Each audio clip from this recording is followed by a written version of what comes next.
श्री गणेशाय नमः। जय माता सरस्वती। जय माता सरस्वती। ओम श्री परमात्मने नमः। श्री गणेश अंक।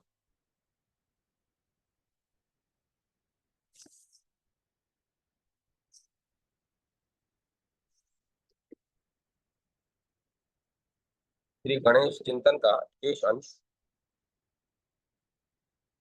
त्रिपुरातापनी उपनिषद के तृतीय कंडिका में गणा नाम त्वा सिद्ध साधनम मंत्र के आदि अंत में गम गणपते नमः गणेश को नमस्कार कराया गया है। वहीं चतुर्थ कंडिका में गणा नाम त्वरित श्रेष्ठुभेन पूर्वाणा धावना मनु ने कारणेन गणाधिप मभरय च गणेशोत्तम प्राप्नोति यह फल कहा गया है। गणा नाम त्वा इस त्रिष्टुभ छंद के मंत्र से भगवान गजानन की पूजा करके पूजक गणेश के पद सायुज्य को प्राप्त करता है। खिल मंत्र भी वैदिक ही है, प्रलक्षित नहीं। इसीलिए मनुस्मृति में खिलानी च के द्वारा पितृ कर्म में खिलों के पाठ का भी विधान है। यजुर्वेद की मध्यान्ह दिन संहिता में 26वें अध्याय के बीच में जो यथेमाम वाचम में यह प्रसिद्ध मंत्र है वह खिल माना जाता है। बृहस्पत्य बृहपत पराशर स्मृति में आ तू न इंद्र इस मंत्र को गणेश्वर परक बताया गया है। यह हम पहले बता चुके हैं।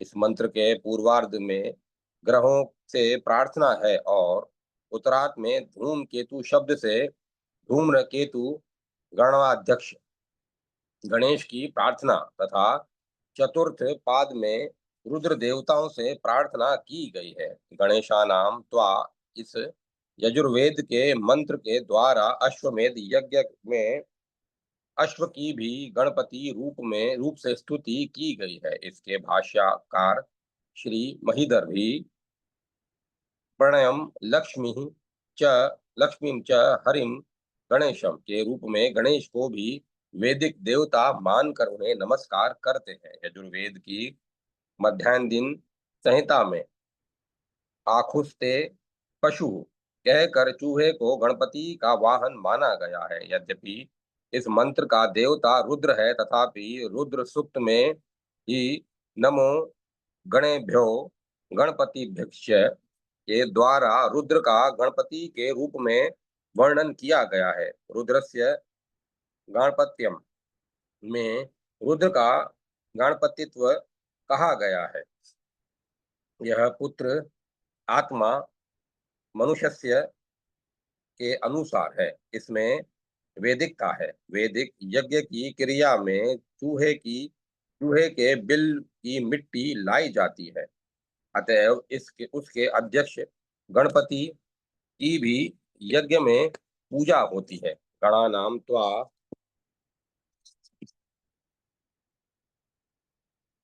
मंत्र से अश्वमेघ यज्ञ अश्व के में गणपति का आवाहन किया जाता है। प्राकृतिक गणपति प्राण के चित्त होने पर उसका प्रथम प्लेग रूप आघात चूहे पर होता है। उस प्लेग के उपशमन के लिए गणपति याग ही शास्त्रोक्त उपाय है। जब तक गणपति चूहे पर चढ़े रहते हैं तब तक प्लेग दबी रहती है।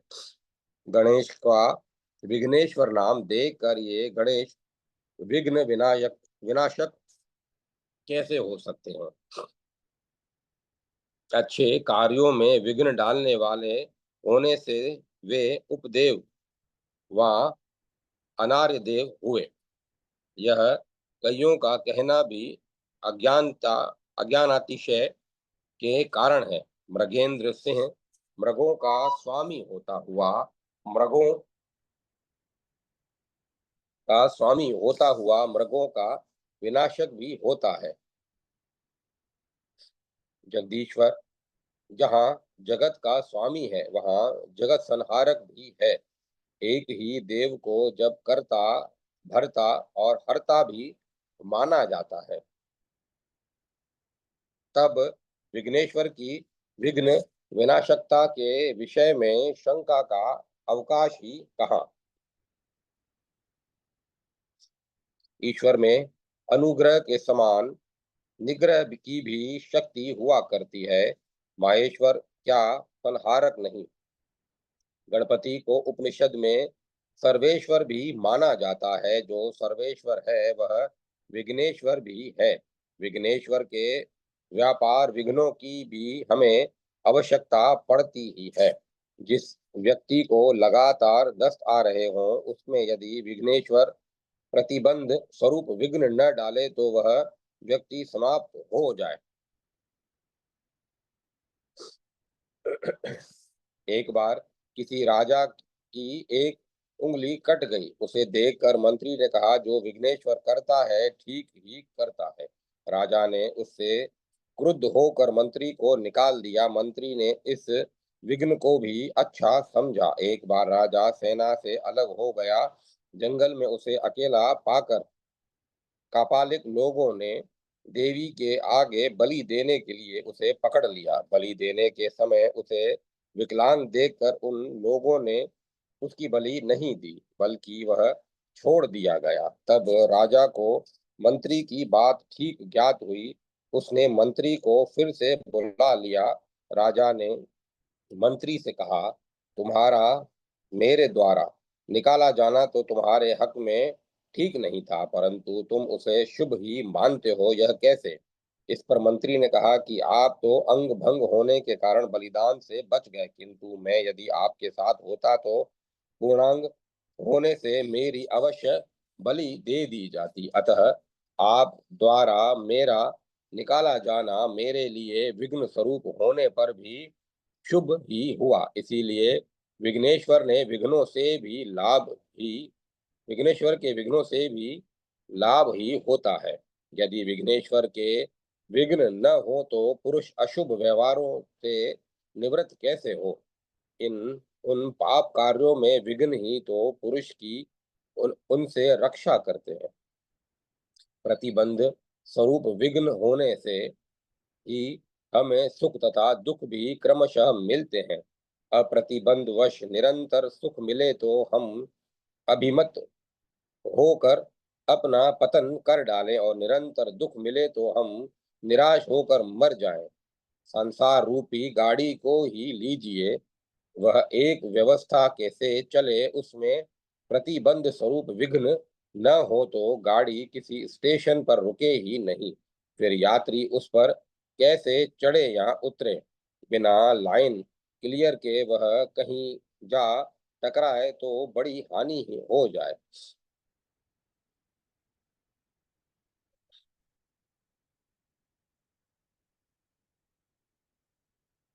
बिना लाइन क्लियर के वहां कहीं जा टकराए तो बड़ी हानि हो जाए। मोटरसाइकिल लगातार दौड़ती चली जाए, उसमें यदि ब्रेक न हो तो वह कहीं रुके ही नहीं। उसके आगे नदी आ जाए तो वह उसमें जा डूबे। राजा बलि के बड़े हुए वैभव में वामन अवतार का छल पूर्वक विघ्न डालना वैष्णव व्रति थी, आर्य व्रति थी, अनाव्रत अनार्य व्रति नहीं। वामन अनार्य देव नहीं है। हम लोग भी कई ऐसे कार्य शीघ्रतावश करने लग जाते हैं जो हमारी प्राण हानि भी कर सकते हैं। यदि विघ्नेश्वर वहां न हो और उसमें विघ्न न डाले तो हम मर ही जाएं। यदि विघ्नेश्वर पाप कर्मों में विघ्न न डाले तो पाप कर्म कैसे रुके? हमारा मरण भी एक बड़ा विघ्न है, पर वह भी हमारा नया संस्करण हमारे यहाँ संस्करण करके हमारे लिए नवजीवन दाता बनता है। अतः जगत की सृष्टि, स्थिति और प्रलय की अधिष्ठात्री देव त्रिमूर्ति की भांति विघ्न व्यापार के देव की भी आवश्यकता रहती है। अद्वैत में एक तत्व होने पर भी व्यवहार में सब नाम रूप विभिन्न होते हैं। विघ्न होने से कई लाभ भी हो जाते हैं। कई बार शीघ्रता करने से कार्य सांगोपांग नहीं बनता, उसमें विघ्न पड़ने पर देरी हो जाने से वह सुसंपन्न हो जाता है। अतः विघ्नेश्वर गणेश उपदेव कभी नहीं बन सकते। विघ्नेश्वर गणेश विद्या और बुद्धि के भी अधिष्ठाता नहीं, अपितु रिद्धि सिद्धि एवं निधि के भी दाता होने से निधिपति एवं प्रिय आख्यानों के अधिष्ठाता होने से प्रियपति भी हैं। अच्छे कार्यों के आने वाले विघ्नों के भी विघातक एवं अभिषिक्तार्थ सिद्धिदायक होने से वे सुरासुर पूजित भी हुए। तभी तो उनके लिए कहा जाता है, जो कहीं गणपति को चोर गणपति कहा जाता है, वहां यह भाव समझना चाहिए कि वे संपूर्ण विघ्नों के चोर हैं। उनको उच्चिष्ट गणपति भी कहा जाता है। वहां यही भाव है कि वे सर्वांत वशिष्ठ सबके अंत में शेष रहने वाले हैं। अथर्व वेद संहिता के उच्चिष्ट सूक्त का भी यही तात्पर्य है। इस प्रकार गणपति ब्रह्म होने से, जैसा कि गणपति उपनिषद में कहा गया है, वे उच्चिष्ट भी सिद्ध हुए। गणपति को पिछडिल या लंबोदर भी कहा जाता है। जब गणपति को ब्रह्म ब्रह्म कहा जाता है, तब लंबोदर का यह भाव हुआ। जगयंती इत्यादि अर्थात सारा जगत उनके पेट में समाया हुआ है, अतः उनका पेट बहुत बड़ा है। यही भाव इस शब्द में ओतप्रोत है। गजमुख से डर जाना भी ठीक नहीं। कदाचित यह डर इसीलिए हो कि वे गजमुख से सार्थक भाषा बोल कैसे सकते हैं। सिर कटने पर गजमुख का संधान कैसे हुआ, उनकी मृत्यु क्यों न हो गई, ये संदेह ही श्रद्धा से समाहित हो जाते हैं। ब्राह्मण भागत्मक वेद को उठा लीजिए। शतपथ ब्राह्मण में वर्णन है कि अथर्वा के पुत्र दंडयक का सिर काटकर अश्विनी कुमार ने उस पर घोड़े का सिर जोड़ दिया। उस अश्व सिर से यज्ञ पूर्ति की विद्या अश्विनी कुमार ने सीखी। सिर काटने से उदंड मरे भी नहीं, घोड़े के सिर का संधान भी हो गया। उससे बोलचाल तथा विद्या प्राप्ति भी संभव हो गई। कहीं यह बात ब्राह्मण भाग की होने से किसी को खटक न जाए, अतः उन्हें वेद संहिता भी देख लेनी चाहिए। इसमें प्रत्यक्ष का अनुग्रह भी देख लीजिए। एक कुत्ते का सिर दूसरे कुत्ते की गर्दन पर जोड़ दिया गया। मॉस्को 24 सितंबर। मॉस्को इवनिंग के अनुसार रूसी वैज्ञानिक कल एक कुत्ते का सिर एक कुत्ते के अन्य किस्म के कुत्ते के गर्दन पर लगाने में सफल हो गए। पत्र में लिखा है, 2 सिरों वाला कुत्ता सकुशल है और उसके दोनों सिर खाते पीते हैं। वीर अर्जुन दिल्ली संस्करण 24 सितंबर 1958। फलतः उक्त वैदिक कथा की भांति तथा प्रत्यक्ष वैज्ञानिक रूसी घटना की भांति गजमुख का संधान तथा उससे भाषण शक्ति भी संभव है। यह शंका तो व्यर्थ ही है कि हाथी का सिर बहुत बड़ा होता है, फिर वह छोटे पुरुष की ग्रीवा पर कैसे जुड़ सका। इसका उत्तर यह है कि गणपति को मनुष्य शरीर समझना भूल है। गणपति मनुष्य नहीं किंतु देव हैं। देवताओं के शरीर मनुष्य जितने नहीं किंतु बहुत बड़े होते हैं। चाहे वह चित्रों में गणेश को ह्रस्व आकार वाला ही देखते हो, पर वहाँ वास्तविकता नहीं होती। पृथ्वी की अपेक्षा 13 लाख गुना बड़ा सूर्य देवता भी चित्र में कितना छोटा होता है। हाथी को भी वहां दिव्य ही समझना चाहिए, इस लोक का प्राणी नहीं। तब गजेंद्र वदनम देवम भविष्य पुराण प्रतिसर्ग पर्व द्वितीय भाग मूषकस्थम महाकायम इत्यादि वचनों में कई विप्र विप्रचित विप्रतिपित्ति नहीं रह जाती। तब क्या अश्व के सिर वाले वैदिक ऋषि उदंडक को भी अनार ऋषि मान लिया जाएगा? मनुष्य और सिंह की संकीर्ण आकृति वाले नरसिंह अवतार को तथा मत्स्य कुर्म वराह और हेयग्रीव की आकृति वाले विष्णु को भी क्या अनार्य देव मान लिया जाएगा? ऋक संहिता के अनुसार रास भावाहन वाले अश्वनी कुमारों को तथा कृष्ण रंग वाले श्री कृष्ण तथा श्री जगन्नाथ मूर्ति को भी क्या अनार्य देव मान लिया जाएगा? वस्तुतः गणनायक का गजवाहन होना स्वाभाविक ही है। 33 देवताओं में श्री गणेश के न आने से भी गणेश जी अवैदिक नहीं माने जा सकते, अन्यथा उसमें सरस्वती ब्राह्मणस्पति आदि देवताओं के भी न आने से वे भी अवैदिक देव हो जाएंगे, पर यह किसी भी इष्ट नहीं है। गणेश जी का जब सर्वत्र देश विदेशों में प्रचार है तथा स्पष्ट है कि भूमंडल भर में फैले हुए आर्यों के मान्य वेदा दीक्षा वेदा दीक्षास्त्रों की यह देन है। गजानन शब्द भी चारों वेदों के अंतिम अक्षरों को संकेतित करता है।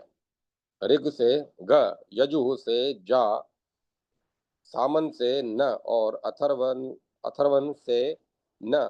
तब वेद से प्रकट हुआ यह गजानन देव अवैदिक एवं अनार्य कैसे हो सकता है? विघ्नराज क्षमस्य, जो गणपति पूजा के अंत में कहना आवानहम न जानामि विसर्जनम पूजाम चेव न जानामि क्षमस्य परमेश्वर की भांति आवाहन के अनंतर विसर्जन के उद्देश्य से है। गणेश की अनावश्यकता का घोतक नहीं।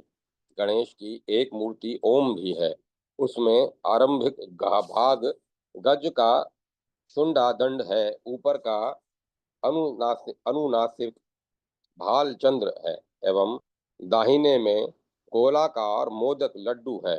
किन्हीं के मतानुसार ओम में लुप्त चिन्ह मूषक है। इस प्रकार ओम यह गजानन गणेश की प्रणवा प्रणवाकार मूर्ति है। इसे गणेशा इसे गणेशातापनी उपनिषद भी संकेतित किया गया है। तत्क्षय ओम इति ध्वनिर्भूत स वे गजाकारः ओमकार रूपी भगवान यो वेदादो प्रतिष्ठतः। जय माता सरस्वती। जय मां सरस्वती। श्री गणपति रहस्य। आर्यों के प्रत्येक मंगल कार्य के आरंभ में भगवान गणपति की पूजा होती है। यह पूजा थोड़ी मात्रा में हो या बड़ी मात्रा में होती है, अवश्य आवाहन से लेकर विसर्जन पर्यंत पूजा विविध विधानों के अनुसार यथाशास्त्र विशेष प्रकार से की जाती है, परंतु सामग्रियों के अभाव में केवल श्री गणेशाय नमः, श्री गणपते नमः कहकर ही हम कभी कभी मंगल मूर्ति सिंदूर वदन का स्मरण कर लिया करते हैं। यह पूजा भारतवर्ष के प्रत्येक प्रांत के धर्माभिमानी धर्माभिमानी हिंदू सदगृहस्थों के घर में की जाती है, चाहे वह किसी भी दूसरे संप्रदाय का उपासक क्यों न हो। गणेश पूजा का इतना लोक प्रचार, सार्वत्रिक परिचय होने पर भी हम गणपति के यथार्थ स्वरूप से अनेक अंशों में अपरिचित से ही हैं। यही कारण है कि उन्हें शिवपुत्र जानते हुए शिव गौरी के विवाह आरंभ में उनके पूजन की कथा सुनकर हम में से बहुत लोग इन दोनों बातों से पारस्परिक विरोध मान बैठते हैं, अथवा इस कथा को पौराणिक कल्पना कहने से आनाकानी नहीं करते। अतः गणपति के वास्तविक स्वरूप का जानना हमारा परम कर्तव्य है। हमारे गणेशोपासना संबंधी संस्कृत ग्रंथों में इस रहस्य का उद्घाटन बड़ी मार्मिकता के साथ किया गया है। कल्याण के प्रेमी पाठकों के सामने इस तत्व का थोड़ा सा विवेचन प्रस्तुत करने का उद्योग किया जा रहा है। गणपति तत्व निरूपण करने के पहले गणेश के वेदिकत्व के विषय में सामान्य चर्चा मात्र कर देना मैं आवश्यक समझता हूँ। यह सर्वमान्य सिद्धांत है कि ऐतिहासिक दृष्टि से विकास सिद्धांत के अनुसार प्राय सभी पौराणिक देवताओं का मूल रूप वेदों में मिलता है। धीरे धीरे ये विकास को प्राप्त होकर कुछ नवीन रूप में दृष्टिगोचर होते हैं। गणेश जी भी वैदिक देवता हैं, परंतु इनका नाम वेदों में गणेश न होकर गणपति या ब्राह्मणस्पति है, जो वेद में ब्राह्मण स्पति के नाम से अनेक सूत्रों में अभिहित किए गए हैं। उन्हीं देवता का नाम पुराणों में गणेश मिलता है। ऋग्वेद के द्वितीय मंडल का यह सुप्रसिद्ध मंत्र गणपति की ही स्तुति है। गणानां त्वा गणपतिम हवामहे इत्यादि। इसमें आप ब्राह्मणस्पति कहे गए हैं। ब्राह्मण शब्द का अर्थ वाक वाणी है, अतः ब्रह्मस्पति का अर्थ वाक्पति, वाचस्पति अथवा वाणी का स्वामी हुआ। ब्रह्म बृहदारण्यक उपनिषद में ब्राह्मणस्पति का यही अर्थ प्रदर्शित किया गया है। ज्येष्ठ राज शब्द भी जिसका पीछे गणपति के लिए प्रयोग मिलता है, इसी मंत्र से प्रयुक्त हुआ है। इसका अर्थ है सबसे ज्येष्ठ, सबसे पहले उत्पन्न होने वाले। देवताओं के राजा शासनकर्ता इंद्र तो केवल देवों के अधिपति मात्र हैं, परंतु इंद्र के भी प्रेरक होने से आपका नाम ज्येष्ठ राज है। इस मंत्र में मृत सम्मत, ग्रत सम्मत ऋषि ग्रसमद ऋषि, देवगणों के अधिपति, क्रांतदर्शी, अतीत अनागत के भी दृष्टा, कवियों के कवि, अनुपमेय कीर्ति संपन्न ज्येष्ठ राज ब्राह्मणस्पति का आवाहन करते हैं और उनसे प्रार्थना करते हैं कि हमारे आवाहन मंत्र को सुनकर आप अपनी रक्षा शक्ति के साथ हमारे ग्रह में आकर निवास कीजिए। यह पूरा का पूरा सूक्त ब्राह्मणस्पति गणपति की प्रशंसा में है। अन्य सूक्तों में भी आपकी स्तुति मिलती है, अतः गणेश जी के ब्राह्मणस्पति के रूप में वैदिक देवता होने में तनिक भी संदेह नहीं है। और भी एक बात है, गणेश के जिस विशिष्ट रूप का वर्णन पुराणों में उपलब्ध होता है, उसका भी आभास वैदिक ऋचाओं में मिलता है। निम्नलिखित मंत्रों में गणपति को महाहस्ती, एक दंत, वक्रतुंड तथा दंती कहा गया है। गणपति के वैदिक स्वरूप के जिज्ञासुजन नीलकंठ विरचित गणपति तत्वरत्नम के अध्ययन करने का कष्ट उठाएं। इस प्रकार गणपति के वैदिक रूप का थोड़ा सा आभास देकर हम अपने मुख्य विषय की ओर आते हैं। गणपति शब्द का अर्थ है गणों का पति। इसी अर्थ में इन्हें गणेश भी कहते हैं।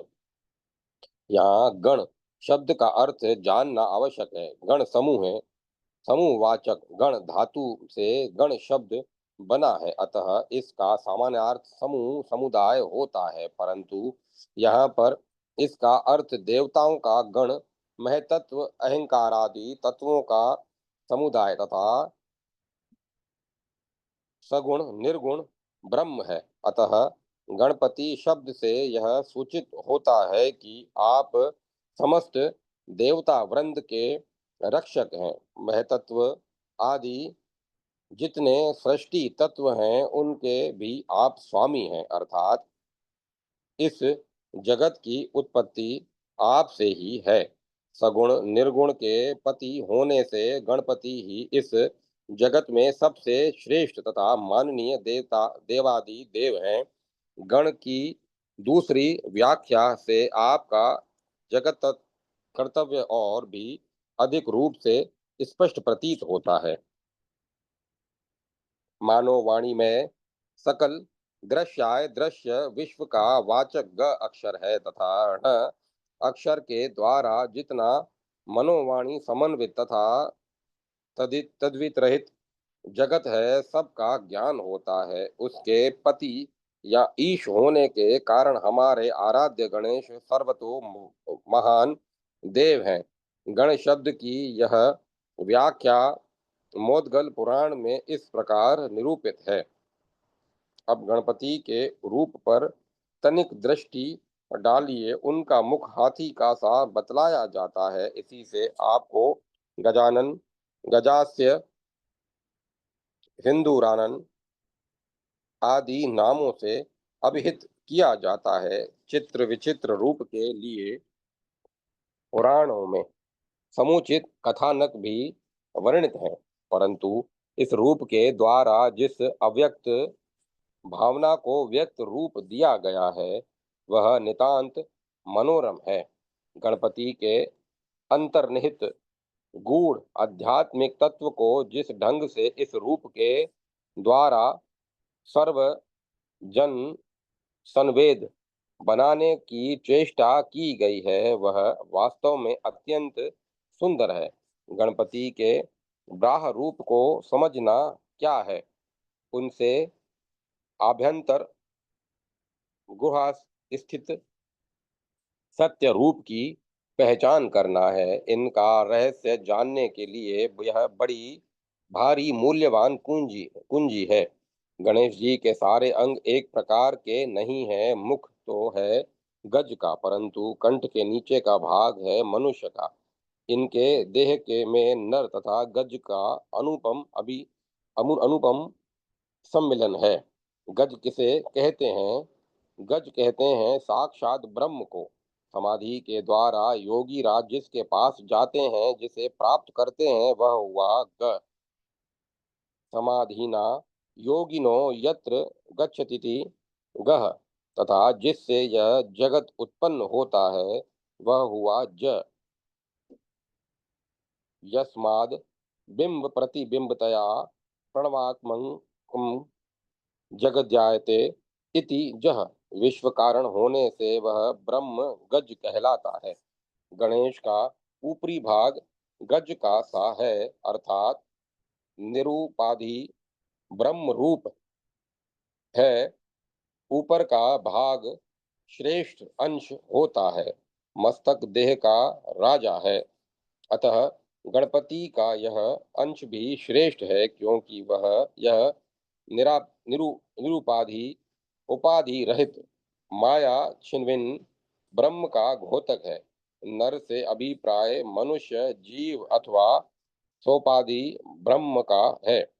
अधोभाग उदर्भ भाग की अपेक्षा निकृष्ट होता है, अतः सोपाधि अर्थात माया विच्छिन्न चैतन्य जीव का रूप होने से अधोभाग निकृष्ट है। अथवा तत्वमसि महावाक्य की दृष्टि से हम कहने की कहेंगे कि गणेश जी का मस्तक तत्व पदार्थ का संकेत करता है तथा अधोभाग त्वम पदार्थ का तत्पद मायाच्छविन शुद्ध चैतन्य निरुपाधि ब्रह्म का वाचक है।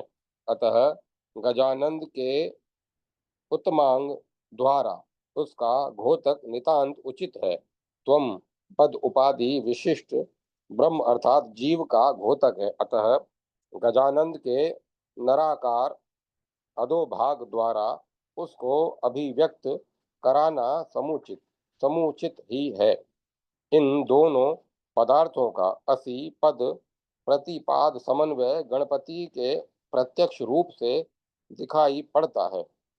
जिस तत्वमसी महावाक्य में अर्थ का परिशीलन सतत समाधिष्ट समाधिनिष्ठ ज्ञानी जन अनेक उपायों से किया करते हैं, उसी की प्रत्यक्ष अभिव्यक्ति हमारे जैसे साधारण उदरम्बरी पामर जन के लिए है। श्री गजानन जी महाराज की मंगल मूर्ति श्री गणेश अथर्व शीर्ष की आदिम श्रुति त्वमेव प्रत्यक्षम तत्वमसि में प्रत्यक्ष पद का सकल विद्वजन मनोरम अभिप्राय यही है जो ऊपर अभिव्यक्त किया गया है। यह सिद्धांत इस सिद्धांत की पुष्टि गणेश पुराण के सुप्रसिद्ध गणपति सहस्त्र नाम के द्वारा होती है। यहाँ गणेश जी के सहस्त्र नामों में से एक है तत्व पद निरूपति है। यथा तत्वनाम परम तत्वम तत्वम पद निरूपतः तारकांतर संस्थानस्तार कस्तार कांतक। इस अभिधान के द्वारा गणपति स्वरूप का जो जीव ब्रह्म के प्रतिपादन परक श्रुति सम्मत तात्पर्य निरूपण किया गया है, उसकी सुचारू रूप से प्रतिपत्ति होती है। गणपति की मनोज्ञ मूर्ति की आध्यात्मिकता पर जितना विचार किया जाता है, उतनी ही उनके साक्षात पर ब्रह्म होने की वास्तविकता प्रकट होने लगती है। गणेश जी एक दंत कहे जाते हैं, उनका दाहिना ही दांत विद्यमान है। पुराणों में उनके बाएं दांत के भंग होने की कथा मिलती है, अतः उन्हें भग्न वामृदः कहा गया है। इस नाम के यथार्थ ज्ञान से उनके सत्य रूप का हमें पता चलता है। एक शब्द यहाँ माया का बोधक है तथा दंत शब्द सत्ताधारक माया चालक ब्रह्म का घोतक है। अतः इस नाम से प्रकट है कि गणपति सृष्टि के लिए माया की प्रेरणा करने वाले जगदाधार समस्त सत्ता के आधारभूत पर ब्रह्म के ही अभिव्यक्त रूप हैं। मोदगल पुराण से इसकी पुष्टि होती है। गणेश का एक दूसरा नाम वक्रतुंड है, इससे भी ऊपर के सिद्धांत की पुष्टि होती है। यह मनोवाणी में जगत सर्व जन साधारण है, सबके लिए वह समान भाव से अनुभवगम्य है, परंतु आत्मा इस जगत से सतत गमनशील वस्तु है, सर्वथा भिन्न है, पृथक है, टेढ़ा है। अतएव यहाँ वक्र शब्द से मनोवाणीहीन अविष्णर अवि अविनश्वर अपरिवर्तनशील चैतन्यात्मक आत्मा का बोध होता है। वहीं आत्मा गणेश जी का मुख है, मस्तक है। तत्वमसी के साक्षात स्वरूपधारी गजानंद के कंठ के नीचे का भाग जगत है और ऊपर का अंश आत्मा है, अतः उन्हें वक्रतुंड कहना नितांत उपयुक्त है। भगवान गणेश की चार भुजाएं हैं। इन भुजाओं के द्वारा आप भिन्न भिन्न लोकों के जीवों की रक्षा अभयदान देकर किया करते हैं। एक भुजा स्वर्ग के देवताओं की रक्षा करती है, तो दूसरी इस पृथ्वी लोक के मानवों की, तीसरी असुरों की तथा चौथी नागों की। इन भुजाओं में आपने भक्तों के कल्याण के लिए चार चीजें धारण कर रखी है: पाश, अंकुश, रद और वरद। पाश महानाशक है, इसे आपने अपने भक्तों का मोह हटाने के लिए रखा है। अंकुश का काम नियंत्रण करना है, अतः वह उस व्यापार के लिए उपयुक्त है। दंत दुष्ट नाशक है, अतः वह सब शत्रुओं का विनाश करने वाला है। वर भक्तों के अभिष्ट पूर्वक ब्रह्म का रूप है, अतः गणेश जी ने सकल मानवों के कल्याण साधन तथा विघ्न विनाशन के लिए अपने चारों हाथों में इन विभिन्न वस्तुओं को धारण कर रखा है। आदि में जगत के सृष्टा तथा अंत काल में सब विश्व को अपने उदर में वास कराने प्रतिष्ठित कराने वाले जगत नियंता गणेश का लंबोदर होना उपयुक्त ही है। गणेश जी शूर्पकर्ण हैं। उनके कान सूप की तरह हैं। इस नाम से भी हमें आपके उच्च परमात्म स्वरूप का परिचय होता है। जब तक धान भूसे में के साथ मिला रहता है तब तक वह बेकाम होता है, मेला बना रहता है। सूप से उसे फटकने पर उसके असली रूप का पता चलता है। धान भूसे से अलग होकर चमकने लगता है, शुद्ध रूप को पा लेता है।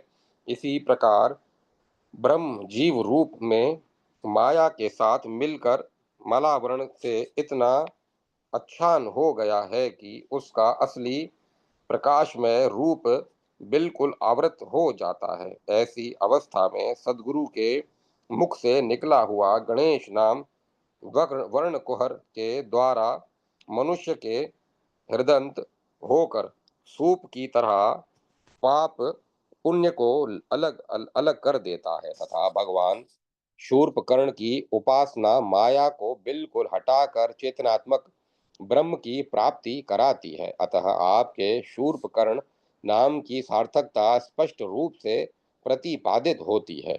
गणेश जी मूषक वाहन मूषक ध्वज हैं। मूषक किस तत्व को घोषित घोषित करता है इस विषय में मतभेद है। मूषक का काम वस्तु को कुतर डालना है। जो वस्तु उसके सामने रखी जाती है उसके अंग प्रत्यंग का यह वह विलक्षण विश्लेषण कर देता है। इस कार्य से यह मीमांसा करने के उपयुक्त वस्तु स्वरूप विश्लेषण कारिणी बुद्धि निश्चयात्मिका बुद्धि का प्रतिनिधि प्रतीत होता है। गणेश जी बुद्धि के देवता हैं, अतः जिस तार्किक बुद्धि के द्वारा वस्तु तत्व का परिचय प्राप्त किया जाता है तथा उसके सार एवं असार अंश का पृथक्करण किया जाता है, उसका गजानन का वाहन बनना अत्यंत औचित्यपूर्ण है। दूसरी दिशा में से विचार करने पर मूषक ईश्वर तत्व का घोतक भासमान होता है।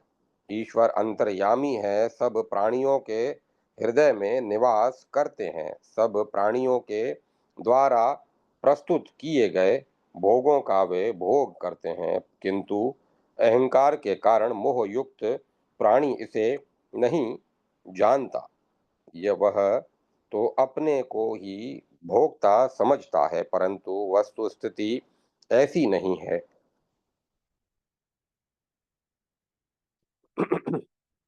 प्राणियों का प्रेरक अंतर्यामी हृदय पद्म में निवास करने वाला ईश्वर ही वास्तव में सब भोगों का भोगता है।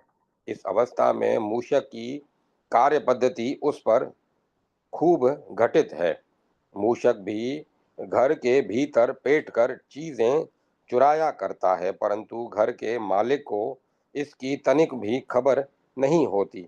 इसीलिए मूषक के रूप में ईश्वर की ओर संकेत है। पुराणों में गणेश की सेवा करने के लिए ईश्वर के मूषक रूप बन जाने की कथा भी मिलती है। उस परब्रह्म के लिए ईश्वर के सेवार्थ वाहन रूप स्वीकार करने की कथा आध्यात्मिक दृष्टि से भी उपयुक्त है। अतः गणपति जी चिन्मय है, आनंद में है, ब्रह्म में है, सचिदानंद रूप है। इन्हीं उन्हीं से इस जगत की उत्पत्ति होती है। उन्हीं के कारण इसकी स्थिति है और अंत में उन्हीं में इस विश्व का लय हो जाता है। ऐसे परमात्मा का सकल कार्य के आरंभ में स्मरण तथा पूजन करना उपयुक्त ही है।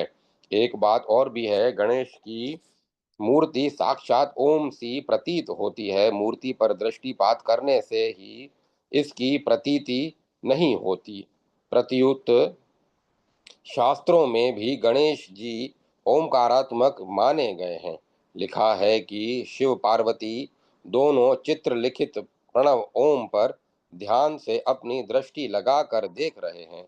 अकस्मात ओमकार की भीति को तोड़कर साक्षात गजानन प्रकट हो गए। इसे देख शिव पार्वती अत्यंत प्रसन्न हुए। इस पौराणिक कथा की सूचना मंत्र में बतलाई जाती है। इस मंत्र के अर्थ के लिए देखिए गणपति तत्व रत्नम का 13वां पुष्ट। अतः ओम का रूप होने के हेतु गणेश जी की सब देवताओं से प्रथम पूजा तथा सत्कार पाना ठीक ही है, क्योंकि प्रणव सब श्रुतियों के आदि में आविर्भूत माना जाता है। प्रणवचनवासामी सामिव गणेश शिव के ज्येष्ठ पुत्र बतलाए गए हैं। प्रणवक्षर छंद सामिव। इसके शिव पुत्र होने के विषय में एक पौराणिक कथा भी है। कहते हैं कि गणेश ने सब देवताओं की सृष्टि की। शिव ब्रह्मा आदि भी उन्हीं से उत्पन्न हुए। इन्होंने तपस्या करना शुरू किया। योगीराज शंकर ने अपनी समाधि लगाई। उसमें ब्रह्मानुभूति होने पर आपने अपने हृदय में गणेश जी का साक्षात दर्शन किया। दर्शन के अनंतर उन्होंने गणेश जी की स्तुति एवं प्रार्थना की कि आप हमारे पुत्र होइए, जिससे आपका पिता होने के कारण मैं इस माया मोह में संसार से पार हो जाऊं। शंकर जी की प्रार्थना सुनकर गणेश ने उनका पुत्र होना स्वीकार किया। उसी दिन से आप इस नाम से प्रसिद्ध हुए। अतः इस कथा का गणेशाथर्व शीर्ष के भाष्य पृष्ठ 25 में विनायक संहिता के प्रमाण के साथ उल्लेख किया गया है। अतः भक्तानुकंपा के वशीभूत होकर उस परमात्मा ने शिव के घर अवतार धारण किया। ऐसी दशा में शिव पार्वती के विवाह उत्सव के आरंभ में मंगल कामनाओं के लिए सच्चिदानंद स्वरूप गजानंद का पूजन किसी प्रकार भी कल्पित या विरुद्ध नहीं माना जा सकता। अतः इस माया जाल के कटने के लिए, इस विस्तीर्ण भवसागर के पार जाने के लिए, इस हृदय पट पर घनीभूत होकर जमे हुए तमह पटल के फटने के लिए उसी मायापति परब्रह्म श्री मंगल मूर्ति विघ्नराज एक दंत गजानंद की शरण में जाते हुए हम भी स्वतः प्रबोधाय लिखे गए इस अल्प अल्पकाय लेख को समाप्त करते हैं। जय माता सरस्वती। जय मां सरस्वती। ओम नमः शिवाय। ओम नमो भगवते वासुदेवाय। ओम नमो नारायण। ओम तत्सत। ओम तत्सत। ओम तत्सत। अब श्री गणेश अंक को यहाँ विराम दिया जाता है।